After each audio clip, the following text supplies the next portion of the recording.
Now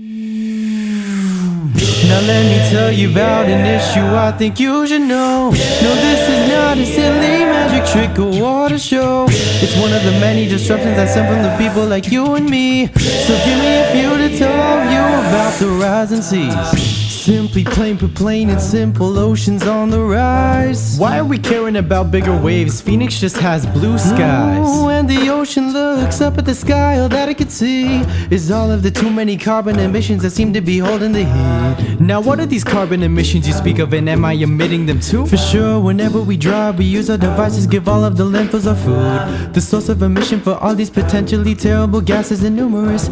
Industry, waste management, transportation, and more. It's pretty ridiculous. You see, when too many harmful gases start to cloud up our very own atmosphere, we see an increase in temperature, no, not in one, but in both of our hemispheres. The heat's in the west and the east and the north and the south, it's all over the place. And you best believe when the temperature rises, it'll be leaving a trace.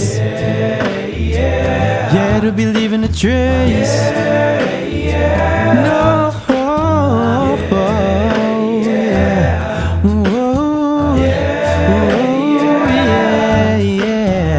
Now taking it back to the ocean, what does the climate change have to do with it? It's hard to see in the desert, but all of these problems are right in the thick of it. A couple important things happen when temperatures gradually rise.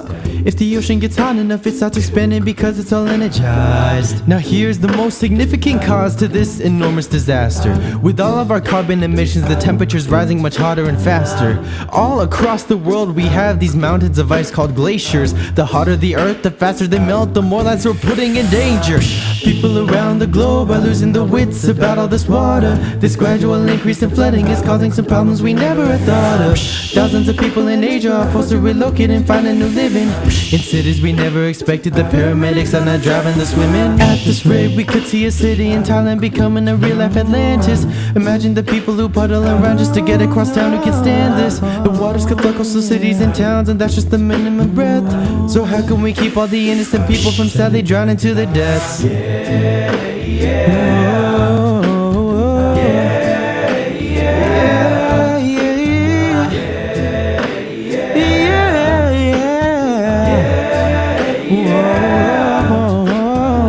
I'm starting to notice the problem, but how can I fix it? What can I do? To start, use reusable bags, ride to school with a friend, and then compost your food. Tomorrow, try unplugging all of the cords from the wall if there's nothing to charge yet. Then next week, bike with your family to the local farmer's market. If each and every one will do these things and even more, we'll see the carbon emissions declining and positive things in store. I know that we can do this if within ourselves we trust. Let's go save the world from me to you to them to us. Yeah.